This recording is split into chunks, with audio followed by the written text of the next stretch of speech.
प्रश्न 9, -64/-48 को इस प्रकार लिखें कि उसका तो 9 प्रश्न 9 का पहला है हर 6 हो तो -64/-48 को इस प्रकार लिखना है कि उसका हर 6 हो।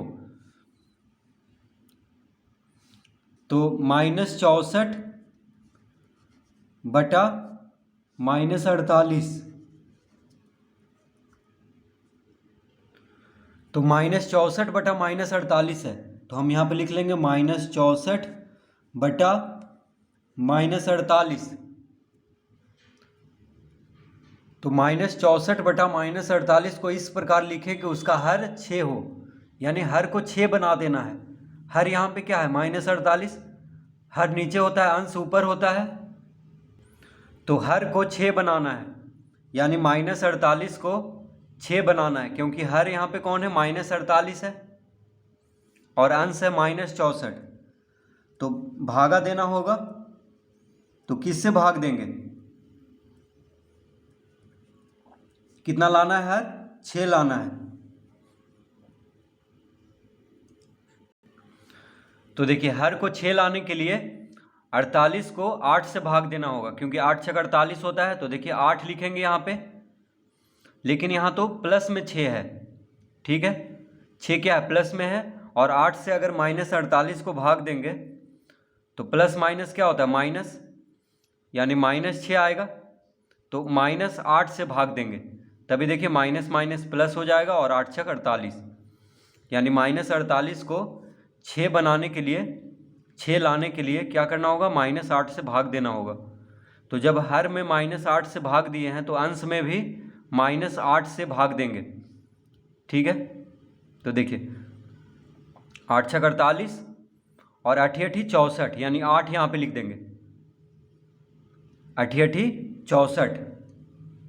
तो इसका उत्तर हो जाएगा 8/6, यानी जितना से हर में भाग देंगे उतना ही से अंश में भी भाग देना होगा। तो -8 से -48 को भाग देंगे तो 6 आएगा, ठीक है, तो उतना ही से हम -64 में भी भाग देंगे। तो -8 से -64 को भाग देंगे तो कितना आएगा 8, क्योंकि माइनस माइनस होता है प्लस, और 8 8 64, यानी इसका उत्तर हो जाएगा 8/6। तो -64/-48 को हर 6 लाने के लिए क्या करना होगा, 8/6 से भाग देना होगा। ये -8 से अंश और हर दोनों में भाग देना होगा, तो आ जाएगा 8/6 इसका उत्तर। अब दूसरा हल करेंगे, तो दूसरा में है अंश 16 हो, अंश 16 हो, यानी अंश कितना लाना है 16। तो -64/-48 बराबर लिख लेंगे -64/-48। 16 लाना है अंश में, देखिए अंश 16 लाना है, यानी भागा देना होगा, क्योंकि 64 है अंश में, कितना लाना है 16, अंश 16 लाना है, ठीक है। तो 64 में किससे भाग देंगे, तो देखिए 16 चौक 64 होता है, यानी 4 से 64 को भाग देंगे तो 16 आ जाएगा, ठीक है। 4 से 64 को भाग देंगे तो क्या आ जाएगा 16, लेकिन यहाँ तो माइनस में है, तो इसलिए इसको माइनस में लेना होगा, तभी देखिए माइनस माइनस हो जाएगा प्लस, और 4 से 64 में भाग देंगे तो 16 आएगा। तो -4 से -64 में भाग देंगे तो क्या आ जाएगा 16।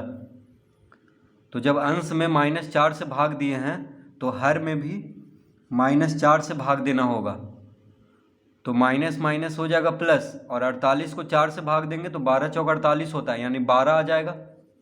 तो इसका उत्तर देखिए आ जाएगा 16/12, इसका उत्तर क्या आएगा 16/12। तो इस तरह इसको हल कर लेंगे।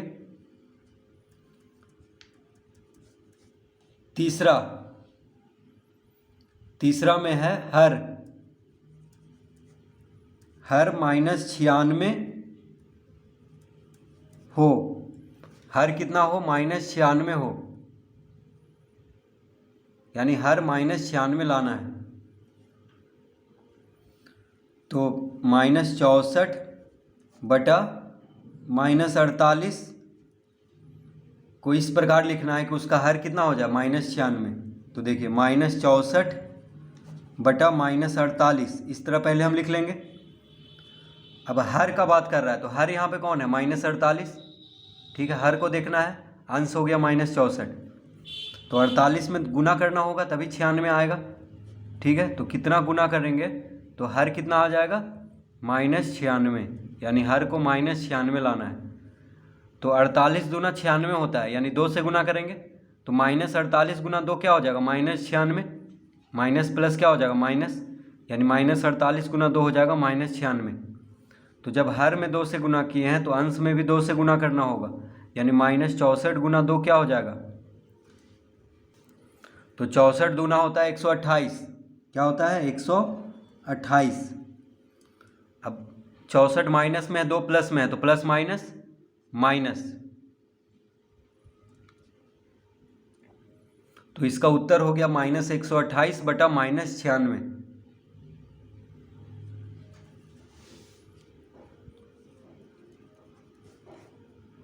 चौथा में है अंश -192 हो,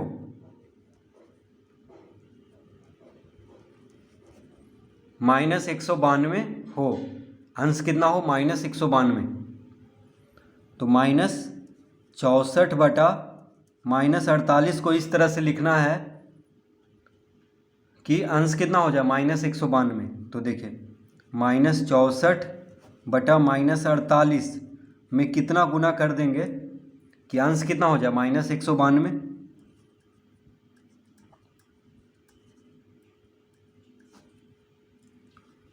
तो 64 में कितना गुना करें कि 192 आ जाए, तो देखिए 64 तिया 192 होता है, 4 तिया 12, 6 तिया 18, 1 19, यानी 64 तिया 192, ठीक है। और यहाँ -192 कह रहा है तो यहाँ पे बस 3 प्लस में ही रहने देंगे, क्योंकि यहाँ माइनस में पहले से है, तो माइनस प्लस क्या होता है माइनस, यानी 3 से गुना करेंगे तो -64 में 3 से गुना करेंगे तो क्या आ जाएगा -192, क्योंकि -192 अंश लाना है। तो जब अंश में 3 से गुना कर रहे हैं तो हर में भी 3 से गुना करेंगे, तो 8 तिया 24, हाथ में रहा 2, 4 तिया 12, 2 14, यानी कितना आ गया -144, प्लस माइनस माइनस, देखिए माइनस और ये प्लस में है तो माइनस प्लस क्या होता है माइनस, तो इसका उत्तर आ गया -192/-144। तो इस तरह प्रश्न 9 हल करेंगे।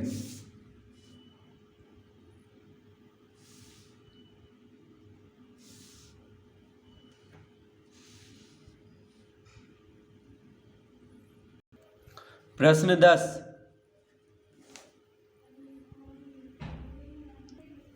नीचे दी गई परिमेय संख्याओं के युग्मों में कौन बड़ा है। तो प्रश्न 10 का पहला में है 7/13 या 0, तो कौन बड़ा है, पूछ रहा है कि परिमेय संख्याओं की युग्मों में कौन बड़ा है। ये दोनों देखिए परिमेय संख्या है, तो इसमें कौन बड़ा है ये पूछ रहा है, ठीक है। तो 7/13 या 0, तो देखिए 0 से तो 7/13 बड़ा ही होगा, क्योंकि 7/13 धनात्मक है यानी प्लस में है, ठीक है। तो 7/13 क्या है प्लस में है, तो 7/13 क्या होगा बड़ा होगा 0 से, क्योंकि 7/13 धनात्मक है, अगर ऋणात्मक रहता माइनस में रहता तब ये छोटा होता, लेकिन 7/13 क्या है प्लस में है, तो इसका उत्तर हो जाएगा, तो इसका उत्तर लिखेंगे, इसका उत्तर में क्या लिखेंगे 7/13, यानी 7/13 बड़ा है, किससे बड़ा है 0 से बड़ा है, ठीक है। दूसरा -7/11,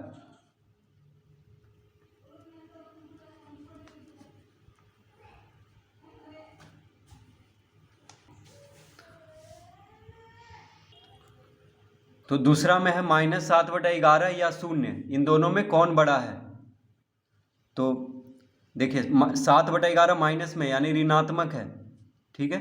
तो ऋणात्मक जो पूर्णांक होता है 0 से छोटा होता है, यानी 0 जो है ऋणात्मक पूर्णांक से क्या होता है, बड़ा होता है। तो यहाँ पे हम लिखेंगे इसका उत्तर में क्या लिखेंगे, 0 बड़ा है, 0 बड़ा है। तो -7/11 या 0 में कौन बड़ा है, 0 बड़ा है, ठीक है। ऋणात्मक पूर्णांक से 0 क्या होता है, बड़ा होता है। तो देखिए ये माइनस में है, एक माइनस में एक प्लस में, तो माइनस में हुआ, यानी 7/11 क्या है, ऋणात्मक है, तो इससे बड़ा होगा 0, यानी इन दोनों में कौन बड़ा है, 0 बड़ा है। तो ऋणात्मक संख्या से बड़ा होता है 0।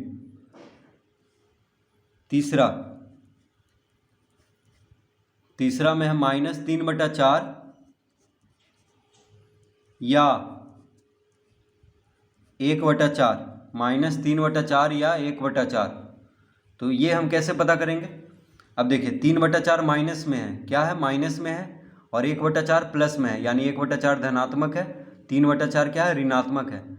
तो ऋणात्मक संख्या से धनात्मक संख्या बड़ा होता है, तो इसका उत्तर हो जाएगा सीधा सा 1/4 बड़ा है, 1/4 बड़ा है।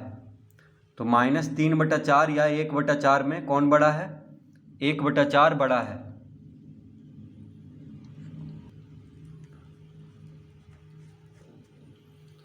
चौथा में है -1/2 या -1, -1/2 या -1, तो इन दोनों में कौन बड़ा है।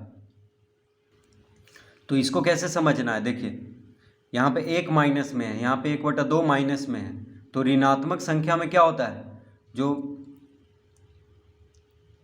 बड़ा होता है उसको छोटा हम कहेंगे। जैसे एक देखिए, एक बड़ा होता है 1/2 से, अगर हम माइनस हटा दें तो एक बड़ा होगा 1/2 से, 1/2 आधा को हम लिखते हैं 1/2, ठीक है, यानी 1 का 2 भाग।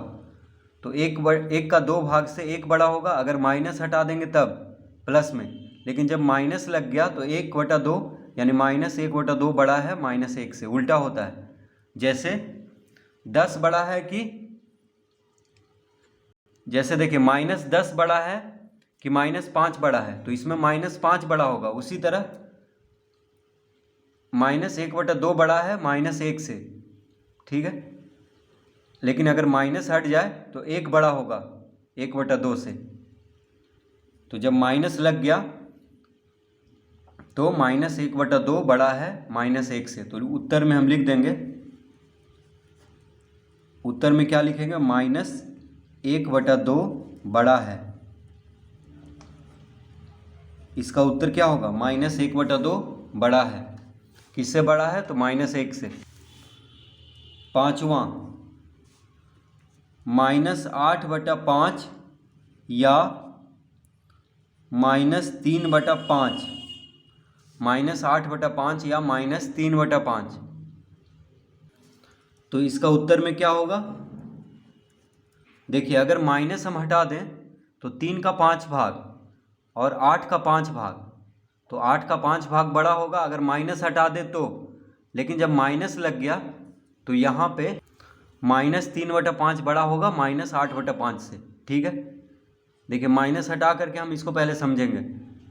माइनस अगर हटा दें, मान लिए कि माइनस नहीं है, मान लीजिए कि माइनस नहीं है, तो इसको हम क्या कहेंगे, 3 का 5वां भाग, यानी 3 का 5 भाग।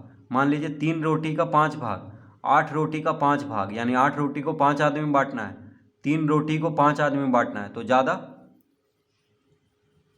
भाग इसका होगा, यानी 8 रोटी को 5 आदमी में बांटना है तो ज़्यादा खाएगा, 3 रोटी को 5 आदमी में बांटना है तो कम कम रोटी खाएगा सब। तो कौन बड़ा होगा, 8/5 बड़ा होगा 3/5 से।